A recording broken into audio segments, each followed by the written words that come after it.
இவன் காலி பண்ணது 7வது பொண்ணு. இது 8வது அவனுக்கு. பொது வெளியில பகிரப்பட்டதெல்லாம் இல்ல. தனிப்பட்ட முறையில தெரியும். அவன் ஸ்கூல் டேஸ்ல இருந்தே பச்சை பொம்பளை பொறுக்கி. யாரு? சாட்ட. சவுக்கு சங்கரா. அவன் இந்த பெலிக்ஸ், அப்புறம் ராஜவேலு, அந்த எச்சக்கலைவன், சாரி ஏகலைவன், இவன் ரவீந்திரன் துரைசாமி, ஒரு 6 பேர் இருக்கானுங்க மாதேஷ். இவனுக்கு எல்லாருமே இந்த மாதிரி பொண்ணுங்க விஷயத்துல ஒரு மனநோயாளி மைனர். சவுத் இந்தியா அதானி லிமிடெடோட பிஆர்ஓ கிட்ட இவன் டீல் பேசினான். ஆளை வச்சு அவங்க ஓடுற வெண்ணின்னு மண்ட மேல 2 அப்பாவை ஒரே துரத்தி விட்டாங்க. அதை மாதரிசி பேசணும்னா எனக்கு யாரும் ஞாபகம் இல்ல சொல்லுங்கன்னா, என்ன இந்த மாதிரி தேவையில்லாம பேசிட்டு இருக்கிறீங்களா அப்படின்னா, ஏதோ என் மனசுக்கு பட்டுச்சு ரொம்ப ஓவரா போறாங்க பேசினேன்னா, எதுக்கு என்ன பேசுனீங்க, அது நான் யாரையும் பேசல அப்படின்ட்டு தெரிய வராது. வேற மாதிரி நடக்குதுன்னு அந்த பொண்ணு சொன்னாங்க. வேற மாதிரி நடக்குதுன்னா என்ன, இன்னைக்கு நாங்க இருக்கிற நிலைமை வேற, நீ என்ன நிலைமையில் இருக்குன்னு தெரிஞ்சுக்கோ அப்படின்னாங்க.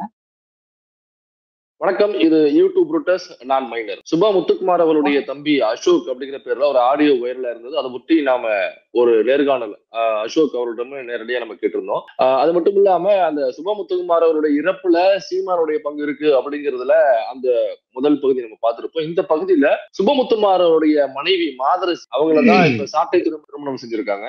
அதுக்குள்ள ஏகப்பட்ட குளறுபடிகள் இருக்கு. அது மட்டும் இல்லாம சாட்டை துரைமுருகன் சீமானை விட மோசமான அயோக்கியமான ஒரு பொறுக்கி பைய, ஒரு பொம்பளை பொறுக்கி அப்படின்ற ரேஞ்சில அசோக் அண்ணன் நிறைய தகவல்களை பகிர்ந்திருந்தாரு. இதையொட்டி என்ன அதுல உண்மை இருக்கு அப்படிங்கிறத அண்ணன் அசோக்கிடமே கேட்டு தெரிந்து கொள்வோம். அண்ணா வணக்கம். வணக்கம். ஆனா நீங்க சொல்லும் பொழுது அந்த சுபா முத்துக்குமார் அவர்களுடைய மனைவி தான் மாதரசி. சுபா முத்துக்குமாரோட இறப்புக்கு அப்புறம் சாட்டை துரைமுருகன் மாதரசி அவரோட திருமணம் செஞ்சுக்கிறாங்க காதலிச்சு. ஆனா இதுக்கு இடையில நிறைய குழப்பங்கள் இருக்கு, சில மர்மங்கள் இருக்கு. சாட்டை துரைமுருகன் வந்து அவ்வளவு நல்லவர் கிடையாது, ரொம்ப அயோக்கிய பையன், ஒரு பொம்பளை பொறுக்கி அப்படிங்கிற அளவுக்கு நீங்க சொல்லியிருந்தீங்க. என்ன அது உள்ள இருக்கு, அல்லது இவ்வளவு குற்றச்சாட்டுகள் வைக்கிற அளவுக்கு சாட்டை துரைமுருகன் அப்படி என்ன வேலையை செஞ்சாப்ல? மைனர், முதல்ல ஒரு விஷயத்தை நீங்க தெளிவா தெரிஞ்சுக்கங்க. 2 பேர்த்துக்கு நடந்தது வந்து திருமணம் காதல்லாம் கிடையாது, ஒரு வியாபாரம். யாருக்கு? சாட்ட துரைமுருகனுக்கும் மாதரசிக்கு நடந்தது ஒரு ஒப்பந்த வியாபாரம். மைனர், எப்படி சொல்றீங்க? காதல் திருமணம் பண்ணதாக அவரோட வீடியோக்குள்ள சொல்றாருங்களே. இல்ல மைனர், அதோட சுபமுத்துக்குமார் இறந்து போறாரு. இறந்து போனதுக்கு அப்புறம் அவங்க ஒரு கைம்பெண்ணாக இருக்கும் பொழுது அந்த பெண்ணை காதலித்து திருமணம் செய்து கொள்வது அப்படிங்கிறது ஒரு முற்போக்கான பார்வை தானே. அப்ப ஒரு கணவன் இறந்த ஒரு பெண்ணுக்கு ஒரு வாழ்வளிக்கக்கூடிய ஒரு நபராக, ஒரு முற்போக்கான மனிதராக அவர் இந்த சமூகம் பார்க்குது. அது மட்டும் இல்லாம ஒரு காதல் திருமணம் அப்படிங்கிற வகையில இது இன்னும் சிறப்பு தானே அப்படின்னு தானே அவரு தன்னை அப்படித்தானே இந்த திருமணத்தை பொறுத்த வரைக்கும் அவர் அப்படிதான் பொதுவெளியில சொல்லிக்கிறாரு. அப்படி இல்லையா? அதுல வேற எதுவும் இருக்கா? இல்ல, இது 7வது பொண்ணு மைனர் அவனுக்கு. இதுக்கு பேரு காதல் திருமணம். இவன் காலி பண்ணது 7வது பொண்ணு. இது 8வது அவனுக்கு. அப்படிங்களா? என்ன குண்டா தூக்கி போடுறீங்க? என்ன ஆதாரம் இருக்கு? எதன் அடிப்படையில சொல்றீங்க? ஏன்னா நீங்க ரொம்ப நெருங்கி பழகின நபர் சுபா முத்துக்குமார் அவர்களோட. அதனால இந்த தகவல் உங்களுக்கு தனிப்பட்ட முறையில தெரியுமா, அல்லது பொதுவெளியில பகிரப்பட்ட தகவலா? என்ன மேட்டர் முதல்ல? அது பொது வெளியில பகிரப்பட்டதெல்லாம் இல்ல, தனிப்பட்ட முறையில தெரியும். அவன் ஸ்கூல் டேஸ்ல இருந்தே பச்சை பொம்பளை பொறுக்கி. யாரு? சாட்ட. இவங்க மாதரசி வந்து நிறைய பிள்ளைகளை லவ் பண்ற, கல்யாணம் பண்ணிக்கிற அந்த மணிகண்டத்தில் நர்ஸ் ஒண்ணு, அவங்க பேர் மறந்துருச்சு. ஆமா, இவன் வந்து அப்ப மெடிக்கல் ரெப்பா இருந்தான். அந்த பொண்ணு தென்னூர் KMCல வேலை செஞ்சுட்டு இருந்தாங்க. பேரு வேண்டாம். அவங்க வந்து விவாகரத்தானவங்க. அவங்கள வந்து கல்யாணம் பண்ணிக்கிறேன்னு பல நாள் குடும்பம் பண்ணி பணம் 10-20 லட்சத்தை போட்டு அதுக்கப்புறம் தான் வந்து மாதரசி கல்யாணம் பண்றாங்க. அவங்கள வந்து அவங்க கணவனை இழந்த ஒரு பெண்ணை அவங்க ஒர்க் பண்றாங்க. அவங்களுக்கு கையில ஒரு 10-15 லட்சம் காசு வச்சிருந்திருக்காங்க. அதை காதலிக்கிறேன்னு சொல்லி ஏமாத்தி வாங்கிட்டு அவங்கள உடல் ரீதியாவும் பண ரீதியாவும் சுரண்டி இருக்காப்ல. சீமான் எப்படி விஜயலட்சுமி பண்ணாப்லயே அதே மாதிரி ஒரு அந்த நர்ஸ் அவங்கள வந்து பண்ணிருக்காப்லன்னு நீங்க குற்றம் சுமத்துறீங்க. ஆமா மைனர், அந்த பொண்ணு வந்து சிறுகு சிறு சேர்த்தன பணத்தை நான் வியாபாரம் பிசினஸ் பண்றேன் அப்படின்னு சொல்லி அப்ப அந்த காலகட்டத்துல மெடிக்கல் ரெப்பா இருந்தவன் பணத்தை பூரா தின்னுதான். 2வது மாதரசி 2 டிகிரி படிச்சவங்க, MSc பயோ முடிச்சவங்க. சரி, கொஞ்சம் வசதியா இருக்காங்க, பின்புலம் இருக்குதுங்கிறதுனால இவங்களை ரெடி பண்ணி கல்யாணம் பண்றான். ஆச்சா, அப்ப என்ன பண்றான்னா அந்த பொண்ணு வந்து எனக்கு கல்யாணம் பண்ணிக்கிறேன்னு சொல்லிட்டு இப்படி பண்ணிருக்கேன்னு பிரச்சனை பண்றாங்க. ஒரு கட்டத்துல அவங்க குடும்பம் என்ன பண்ணிடுறாங்கன்னா, இல்ல வேண்டாம், காது வச்ச மாதிரி போயிடுவோம், நமக்கு தான் அசிங்கம், இது வேண்டான்னு சொல்லி அவங்க வந்து கேரளாவே ஏதோ அவங்க பூர்வீக போயிடுறாங்க. இது மாதிரி ஒரு 4-5 பொண்ணை சொல்லலாம் மைனர். இந்த மாதிரி காதலிக்கிறேன்னு சொல்றது, அவங்கள காதல் வலையில விளைவிப்பது, அப்புறம் அவங்க கிட்ட உள்ள பணங்காசுகளை இவரை வந்து பிசினஸ் பண்றேன், எனக்கு பண கஷ்டமா இருக்கு அப்படின்னு சொல்லி அந்த பணங்களை பெற்றுக்கொள்வது, முழுக்க அவங்க கிட்ட உள்ள கடைசி ரூபாய் வரைக்கும் அல்லது அந்த பணத்தை வந்து பொருளாதார ரீதியில நிறைய வாங்கிட்டு அதுக்கப்புறமா அவங்களை கழட்டி விடுறது. கிட்டத்தட்ட சொல்ல போனோம்னாக்கா ஒரு நாடக காதல இவர் தொடர்ந்து பண்ணிட்டே இருக்காப்ல. ஐயையோ! சின்ன மாங்காய், பெரிய மாங்காய் சேர்த்து வச்ச மாங்காய் இவன். நான் எங்க வரேன்னு இப்ப அதே புரியுதா? மாதிரிதான் அதே மாதிரிதான் புரியுதுங்க. இப்ப அதே மாதிரிதான் மாதரசி அவர்களையும் அவரு காதலிப்பதாக சொல்லி திருமணம் செய்து கொண்டாரா? காசுக்காக, பணத்துக்காக திருமணம் செய்து கொண்டாரா சொல்றீங்களா? கட்டாயமா. ஏன்னா மாதரசிக்கு வந்து படிப்பு இருக்கு, கொஞ்சம் வசதி இருக்கு, அரசியல் ரீதியான பின்புலம் இருக்கு. அவங்கள வந்து கையப்படுத்திட்டா இவன் செழிப்பா வாழலாம்ல சுகபோக ஆடம்பரமா. இல்ல, இவரேதான் யூடியூப் சேனல்ஸ் வச்சிருக்காரு. அந்த யூடியூப் சேனல்ல வருமானம் வரும். தனிப்பட்ட முறையில இவரு திரள்நிதி வாங்கிக்கலாம். இப்படி ஒரு சோர்ஸ், ஒரு பணத்துக்கான சோர்ஸ் இருக்கும் பொழுது ஏன் அவங்க வந்து மாதரசி ஒரு பண பின்புலம் உள்ள, ஒரு அதிகார பின்புலம் உள்ள, ஒரு அரசியல் பின்புலம் உள்ள அந்த பெண்ணை நோக்கி ஏன் போகணும்? அதுதான் அவர்கிட்ட ஆல்ரெடி இருக்குங்களே, பணம் தான் ஆல்ரெடி அவர்கிட்ட இருக்குங்களே. சாமி, நான் கேக்குறேன், எனக்கு அவ்வளவு விவரம் தெரியாது. யூடியூப்ல ஒரு சேனல் நடத்தினா மாசம் அவனுடைய கெப்பாசிட்டிக்கு எத்தனை லட்சம் வியூவர் வருவாங்க அதிகப்படியா? நீங்க அதுல அனுபவசாலிங்க, எவ்வளவு சம்பாதிக்க முடியும் சொல்லுங்க.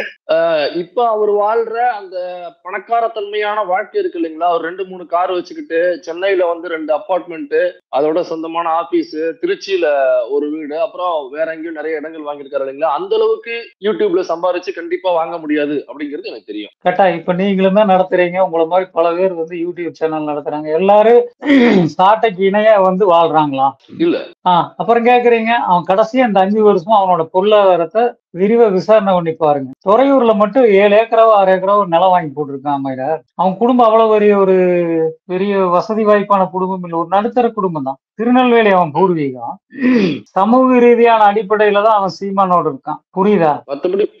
மத்தபடி பினான்சியலா இல்லன்னு சொல்றீங்க? பினான்சியலா இல்ல மைனார். இப்ப வந்து என்ன பண்றான்னா, ஒரு 2-3 பொண்ணுகளை முடிச்சு சாப்பிட்டான். அதுக்கப்புறம் நிறைய பேருக்கு கைக்குடி. ஏன் இப்போ மாதரசிக்கு அவன் உண்மையா இருக்கான்னு சொல்லுங்க. கிடையவே கிடையாது. இவன் அந்த ஹிமாயன ஒரு சொல்லுங்க. இப்ப பாத்தீங்கன்னா ஈசிஆர் ரோட்ல ரெகுலரா ஒரு ரெசார்ட் போறானுங்க. யார் போறாங்க? ஹிமாயூனு, பாகியராஜ், என்ன உங்க ஊர் இருக்கிறவனுக்கு புதுசா வந்த ஒரு 3 நாள் டிக்கெட்டு, இவனுங்க எல்லாம் அங்க ஈசிஆர் ஒரு ரெசார்ட்டுக்கு போறானுங்க. குடி கூத்து பொண்ணு கும்மாளம், அது நைட் பார்ட்டி நடக்கிற இடம். இல்ல, அதோட இப்ப அந்த கட்சியினுடைய மாநில ஐடி விங்கினுடைய செயலாளர் ஒருத்தர், சக்திவேல் நினைக்கிற அவருடைய பேரு, அவரு கைதானாரு. அந்த கைதுல வந்து அந்த நாம் தமிழர் கட்சிக்கான ஐடி விங் ஒர்க் முழுக்க அவர் தான் பாத்துக்கிறாரு. அதற்கான ஆபீஸ் அது. அதுல வேலைக்கு எடுத்த பெண்கள் கிட்டத்தட்ட 60 பெண்கள், அவங்கள வந்து இவரு தனிப்பட்ட முறையில வரவழைச்சு, அதாவது ஞாயிற்றுக்கிழமை போன்ற விடுமுறைகள் வரவழைச்சு, முக்கியமான வேலை இருக்குன்னு வரவழைச்சு, அவங்கள வந்து இந்த கட்சி நிர்வாகிகள் 2-3 பேரு அப்ப போயிருக்காங்க. இப்ப நீங்க சொன்ன ஒரு ஒரு ஒரு 3-4 பேர் சொன்னீங்க இல்லைங்களா? அந்த 3-4 பேருமே, அல்லது இந்த 3-4 பேர்ல ஒருத்தர் 2 பேர் அங்க இருந்ததாக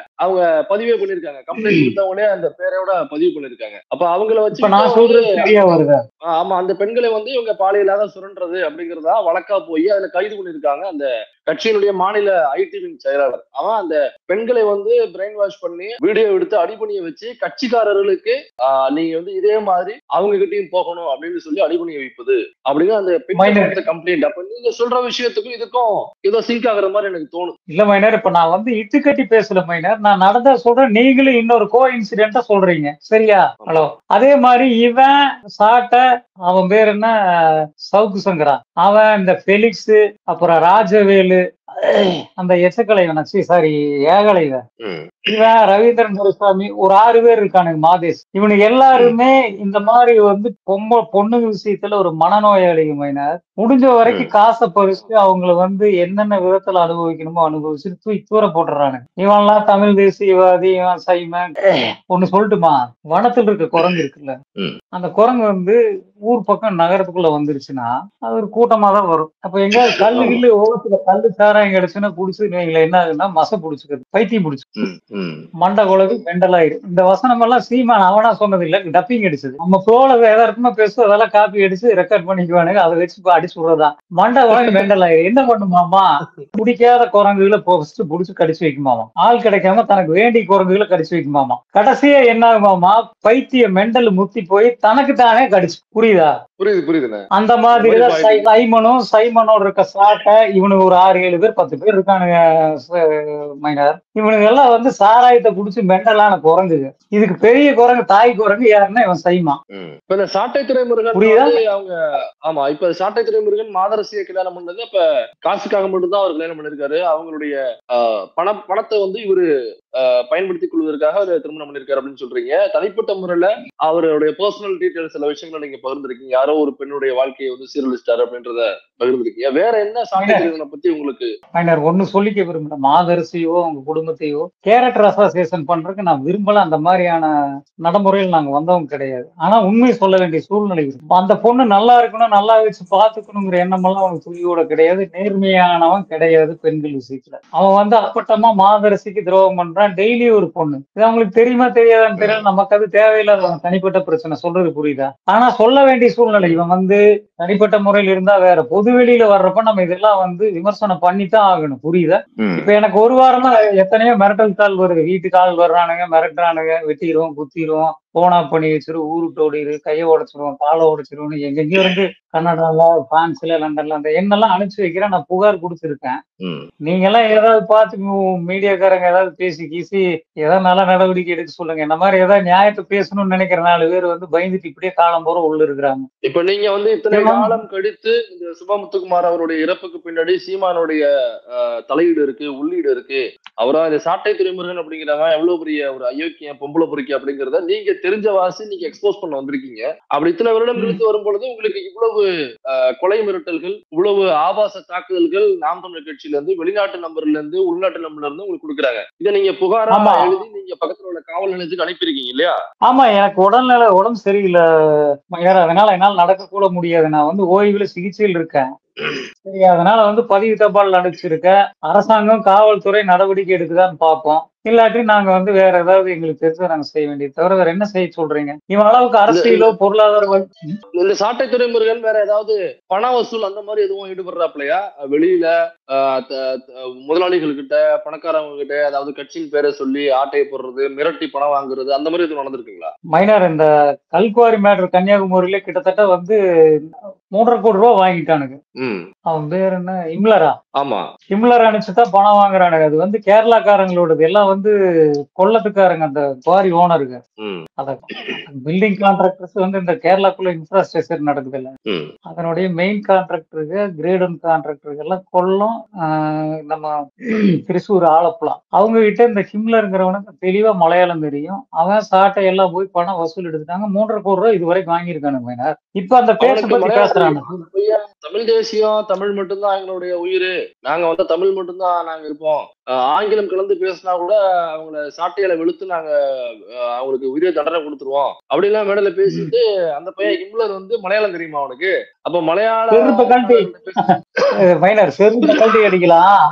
நானே வர்றேன். என்னோட நண்பர் லெனின்னு சொல்லிட்டு ஒருத்தர் இருக்காரு, கன்னியாகுமரி நம்ம ஆசாரிப்பள்ளம் இருக்கு, அவர் வந்து ஒரு எலக்ட்ரானிக் கடை நடத்திட்டு வர்றாரு. அவருக்கு இவனை வந்து இவன் குடும்பத்தை நல்லா தெரியும். அவரு வந்து எனக்கு தெளிவா விவரமா சொல்றாரு, இந்த மாதிரினா இவன் பக்கா ஃப்ராடு, 420, இவன் வயசுக்கு மீறின வசூல்னா அப்படின்னு சொல்லிட்டு. இடையில வந்து காங்கிரஸ்காரங்கிட்டே தேர்தல போய் காசு கேட்டவன் தானே. ஆமா, அது மட்டும் இல்லாம எலெக்ஷன் முடிஞ்ச உடனே காங்கிரஸ் எம்பி ஒருத்தர்கிட்ட போன் பண்ணி அந்த கல்குவாரிக்கு லாரி போவீங்களா ஏத்துறதுக்கு, அந்த மலைகளை, அந்த இயற்கை வளங்களை உடைத்த அந்த கற்களை ஏற்றுவதற்கு போற லாரி கான்ட்ராக்ட் வந்து எங்களுக்கு கொடுங்க அப்படின்னு நாம் தமிழர் கட்சியில இருந்து பாக்கியராஜும் அப்புறம் அந்த கட்சியில உள்ள இன்னொரு ஒரு நிர்வாகி அவங்க 2 பேரும் போன் பண்ணி கேட்டிருக்கானுங்க. இவங்க வெளியில வந்து இயற்கை வளங்களை பாதுகாக்க வேண்டும்னு உருட்டது. இல்ல மைனர், இது பில்ல போடுற அரசியல், வேற ஒண்ணும் இல்ல. புட்டு வைக்கட்டுமா? வீதி மினால எவ்வளவு காசு வாங்கினா செய்யுமா, கல்குவாரியில எவ்வளவு வாங்கினா, இதெல்லாம் காலம் கடந்து போச்சு மைனர். எங்களுக்கு அன்னைக்கான அரசியல் சூழ்நிலைமையில பாதுகாப்பு இல்ல, இந்த மாதிரி மீடியா சப்போர்ட், ஊடக வசதி இல்ல மைனர் அன்னைக்கெல்லாம். சொல்றது புரியுதா? இங்க உள்ள தொடர்ந்து மணல் கொள்ளை, அப்புறம் இந்த இயற்கை வளங்களை கொள்ளையடிக்கிற முதலாளிகள், கடல் தாது மணல்களை கொள்ளையடிக்கிற முதலாளிகள், இவங்க எல்லாருக்கிட்டையும் இவங்களை பற்றி பேசாமல் இருப்பதற்கு இவர் காசு வாங்கி கொண்டு ஒரு அயோக்கியத்தனத்தை பண்றாரு அப்படின்னு நீங்க குற்றம் சுமத்துறீங்க. ஆமா மைனர், பரந்தூர் ஏர்போர்ட் வேண்டாங்கிறான். இவன் என்ன சைமனா அவங்க ஊருக்கு மாட்டு வண்டியிலேயே போறான்? கேக்குறதுக்கு பதில் சொல்லுங்க. ரெண்டாவது அவன் போற ஜீன்ஸ் பேண்ட், அவனோட உடுப்பு என்ன விலை, அவன் வச்சிருக்க கார் என்ன விலை, வீடு என்ன விலை. பையன் வந்து அமெரிக்கன் பப்ளிக் ஸ்கூல்ல படிக்கிறான். யாரு? சைமனோட பையன். அவன் பேரு வச்சதுலயே ஒரு அரசியல் தெரிஞ்சுக்கணும். மாவீரன் பிரபாகரன் வச்சிருக்கான் மைனர். மாவீரன் யார கூப்பிடுவாங்கன்னு தெரியுமா? யார கூப்பிடுவாங்க? வீரசா வணங்குறவங்களதான் கூப்பிடுவாங்க, தெரியுமா? இவன் வெளியில கேட்டா தலைவர் இன்னும் சாவுல, அவர் உயிரோடு இருக்காரு, நாளைக்கு வருவாரு, நாளானைக்கு வருவாரு. அவரெல்லாம் அந்த மண்ணவருக்கும் வரல, அந்த மக்களுக்கும் வரல. கடைசி வரைக்கும் ஒரே நிலப்பாட்டுல நின்னு அங்க வாழ்ந்து மடிச்சவங்க அவங்க. அவங்க பேரை சொல்லி இவனுக்கு இறந்து திங்கிருக்கு வேற ஏதாவது தொழில் செய்யலாம் மைனர். இன்னொரு விஷயம் மைனர், இப்ப இந்த காட்டுப்பள்ளி துறைமுகத்துக்கு எதிராக இது பண்ணானுங்கல்ல, அத திருவள்ளூர் டிஸ்ட்ரிக்ட்ல ஆமா, இவன் ஏன் காட்டுப்பள்ளியில் நின்னான்னு தெரியுமா? காட்டுப்பள்ளியில அந்த துறைமுகம் கட்ட போறாங்க, ஏதாவது பேசி ஈஸி டீல் பேசி காசு வாங்கலாம் அப்படிங்கிறதுக்கு இருப்பாப்ல. சவுத் இந்தியா அதானி லிமிடெடோட பிஆர்ஓ கிட்ட இவன் டீல் பேசினான். ஆளை வச்சு அவங்க ஓடுறா வெண்ணின்னு மண்ட மேல 2 அப்பாவை ஒரே தோத்து விட்டாங்க. அவன் இன்டர்நேஷனல் லாபி. இதான் மைனர் நடந்துச்சு. இதெல்லாம் போடுங்க மைனர், பயந்துக்காதீங்க. என்ன நடந்துட போகுது? இவன் நான் 200 கேஸ் 300 கேஸுங்கிறான். என்னடா கேஸ் வாங்கின சொல்லுங்க அவனே அவங்க ஊர் இருக்கவனு. இவன் பேஸ்புக் பேப்பர் இல்ல வாங்கியிருக்காரு. நான் விசாரிச்சுட்டேன். கேஎம் ஸ்ட்ராங் ஒரு கேஸ், ஆம்ஸ்டெல் கூலிங் இல்லாம வாம்பியர் ஒரு கேஸ், அப்புறம் போஸ்டர் 2 கேஸ், இப்படியே 3 கேஸ் வாங்கியிருக்காரு. அது இல்ல மைனர், இவனுக்கு வந்து பேஸ்புக் ரவுடிங்க பேப்பர் ரவுடிங்க மைனர், புரியுதா?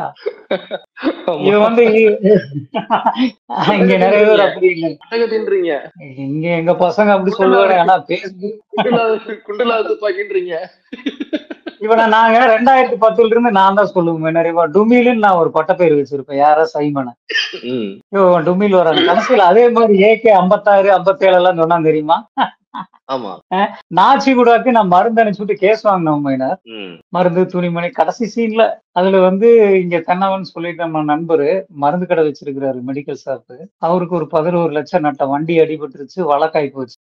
அப்புறம் எனக்கு கியூ பிரான்ச்ல ஒரு கேஸ போட்டாங்க. சொல்றேன் இந்த மாதிரி வந்து இதுக்கு எங்களுக்கு பெரிய தொடர்பு இல்ல. ஒரு உணர்வுல ஒரு உத்வேகத்துல தலைவரை பிடிக்கும், அந்த துப்பாக்கி பிடிக்கும், யூனிஃபார்ம் பிடிக்கும், அந்த சண்டை பிடிக்கும். இப்படித்தான் என்ன மாதிரி நிறைய பேருக்கு இருக்கனாய் இன்னைக்கு மனநோயாளி ஆகிடும். அப்புறம் போனா முத்துக்குமாரனை வழிகாட்டினாரு, அரசியல் படிச்சோம், நல்லது எது கெட்டது எதுன்னு தெரிஞ்சிருச்சு. 6 மாசத்துல வந்து நான் தெளிவா சொல்லிட்டேன், ஏங்க இவன் திருடங்க கூறுக்கு அலிபாபா 40 திருடருங்க, வேண்டாங்க விட்டுட்டு ஓடிடலாம். போய் ஏதாவது நமக்கு தெரிஞ்சதை நம்மளால முடிஞ்சதை செய்வோம். இவன் பாருங்க கொரோனா விட மோசமான வைரஸ் சொன்ன மைனர். இவன் இன்னும் 2-3 பேர் தமிழ்நாட்டுக்குள்ள ஜாதி கட்சி தலைவர்கள் இருக்கானுங்க. நான் எங்க வர்றேன்னு தெரியுதா? புரியுது. சின்னமாங்க பெரியமாங்க கேட்டா பெரியார் போட்டா, காரல் மார்க்ஸ் போட்டா, அம்பேத்கர் போட்டா மாட்டிட்டு ஐயப்பன் கோயிலுக்கு மாலை போடுறது. எங்களை மாதிரி ஒத்துக்க வேண்டியதானே. நான் வந்து அம்மன் பக்தன், காளி பக்தன், சைவம் தான் வந்து எங்களோட குடும்ப நடைமுறை, இறை நம்பிக்கை இருக்குது. அதே சமயம் பகுத்தறிவு ஓட்டிட்டா நாங்க போறோம். நெல்லைக்கண்ணன் ஐயா ஃபார்முலாங்க, அதை நேர்மையா சொல்லிட்டு போ. பயம் மனுஷனுக்கு என்னைக்கு வருதோ அந்த அன்னைக்கு வந்து ஏதோ ஒன்ன தேடி போகத்தான் செய்யும் ஒரு வடிகாலுக்கு, புரியுதா? இப்ப நான் அது இது நல்லா சொல்ல வரல, நமக்கு மேல ஒரு சக்தி இருக்கு. ஆனா இவன் இன்னைக்கு என்ன பேசுறான், மாயோனுங்கிறான், நாட்டு முனி ஐயனாரு கருப்பணசாமிங்கிறான், ஒண்ணுமே புரியல மைனர். திருச்செந்தூர்ல போய் வந்து சான்ஸ்கிரிட்ல போய் வந்து அர்ச்சனை பண்ணிட்டு இருக்கான் மயனுக்கு. இதெல்லாம் எந்த கணக்குல இவனா ஊருக்கிறவனு சேர்த்துறது? சாட்டை துறைமுருகன் வந்து அவனுடைய பெண்களை வந்து இந்த மாதிரி எல்லாம் ஏமாத்துற ஒரு நபரு, பிளஸ் காசு வாங்கிட்டு இருக்காங்க அப்படின்னு சொன்னீங்க. அதை தாண்டி வேற எதுவும் சாட்டை துறைமுருகன் குற்றச்சாட்டுகள் அல்லது நீங்க பழகும் பொழுது பார்த்தது அப்படி எதுவும் இருக்கா? நான் அவன்கிட்ட நேரடி பழக்கம் எல்லாம் கிடையாது மைனர், அதெல்லாம் பொய் சொல்லக்கூடாது. ஒரே ஒரு தடவை நான் வந்து அவங்க கல்யாணத்துக்கு கூப்பிட்டாங்க. எங்க தரப்பு வந்து அந்த திருமணத்துக்கு வரக்கு விருப்பம் இல்லைன்னு சொல்லிட்டு நாங்க ஒதுங்கிட்டு ஏதோ திருநெல்வேலியில் வச்சிருந்தாங்க. ஒரு தடவை புதுக்கோட்டையில வச்சு பார்த்தேன்னு நினைக்கிறேன். பார்த்தா ஒரு 5 நிமிஷம் பேசிட்டு இருந்தா அதோட முடிஞ்சது. மத்தபடி சாட்டைக்கு எனக்கு எந்த துறையும் இல்லை. அவங்க அப்பா வந்து இங்கதான் ஆர்ட் ஆபரேஷன் எல்லாம் பண்ணிட்டு போனா, யாரு மாதரசிங்க அப்ப. நாங்க தான் எல்லாம் கஷ்டப்பட்டு கையில இருந்து வசூல் எடுத்து, என்னோட மாமா வந்து சேர்மேனா இருந்தாரு, குப்புசாமி நாயுடுல சொல்லி கையில கால் விடுவாத குறை இவனுக்கு இத்தனை காசை வச்சுட்டு நாடகம் போட்டானு நாங்க தான் பண்ணி அனுப்பிச்சுடுறோம். அதே டயத்துல அவரு ரோமியானோட பொண்ணு, அந்த பொண்ணுக்கும் முதுகு தண்டு இடத்துல ஆபரேஷன். அதுக்கும் வந்து வேல்முருகன் எல்லாம் சப்போர்ட் பண்ணாரு. யாரு? பண்டூருட்டி வேல்னு இருக்காருல்ல அவரு. நாங்க எல்லாரும் ஆமா, அவரெல்லாம் வந்து 1 லட்சம் ரூபாய் கொடுத்தாரு, நான் 1 லட்சம் ரூபாய் கொடுத்து எல்லாம் சேர்ந்து இது கங்கால கோயம்புத்தூர்ல பண்ணி விட்டோம். இவனை கேஜில பண்ணி விட்டோம். இவன் பெரிய பிச்சைக்காரனுங்க. இவனுக்கு வந்து எனக்கு அந்த அளவுல அவங்க நல்ல பழக்கம், இவன் பழக்கமே கிடையாது மைனா.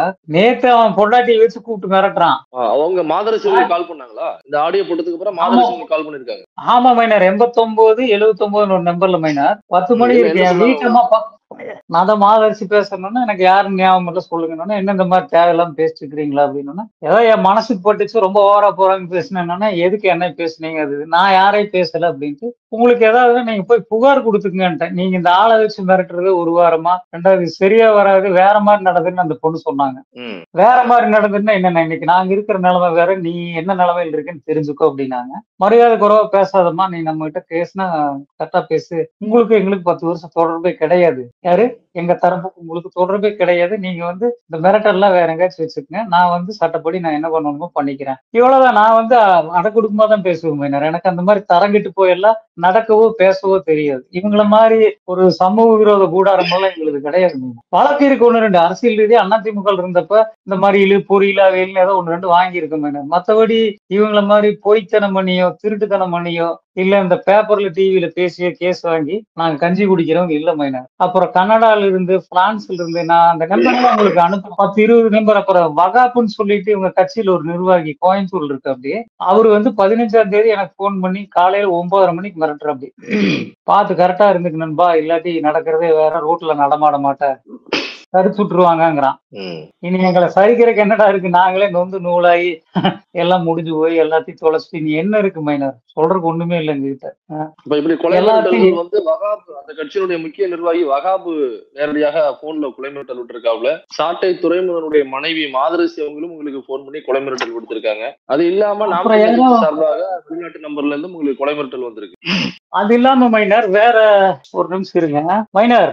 மைனர் நேற்று என் என் சம்சார கூட தான் இருக்காங்க மைனர்.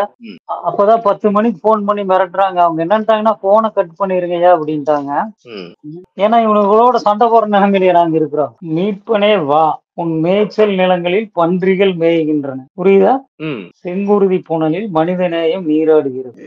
மின்கம்பி வேலிகளுக்குள் மனித விலங்குகளாய் உன் செல்வ பெருந்தகைகள். காங்கிரஸ் தலைவர் இல்ல, எம்மிடம் கண்ணீரும் இல்லை புன்னகையும் இல்லை, வார்த்தை ஆயுதம் ஏந்த கூட எதுவும் வலுவில்லை, திறந்த வெளி கொட்டடியில் ரகசிய நெருப்பாய் எரிந்து கொண்டிருக்கிறோம். சேக்குவாராவின் செய்நிலமும் எமக்கு எதிராய் வரலாறு எம்மை யாசகீனமாய் அறிவித்திருக்கிறது. அனுமதி கிடைத்தால் ஆண்டவனையே கூண்டிலேற்றும் ஆறா கோபம் மட்டுமே மிச்சம் இருக்கிறது. எம் கடைசி நம்பிக்கையே வா, உன் ஒற்றை உயிரில் ஒளிந்திருக்கிறது எம் கோடி கனவுகள். கவிஞர் தாமிரா.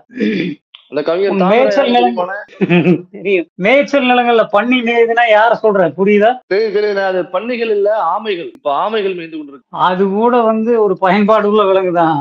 சாட்டை துரைமுருகனுடைய அயோக்கியத்தனங்கள் என்ன, அவர் பண்ண பொறுக்கித்தனங்கள் என்ன அப்படிங்கிறத நிறைய நம்ம பேசணும். மீண்டும் வேற ஒரு தருணத்துல இன்னும் நிறைய விஷயங்களை நம்ம அண்ணனோட விவாதிப்போம். அண்ணன் உங்களோட நேரத்தை ஒதுக்கி நீ பேட்டி கொடுத்ததுக்கு நன்றி. வணக்கம். வணக்கம் மைனர்.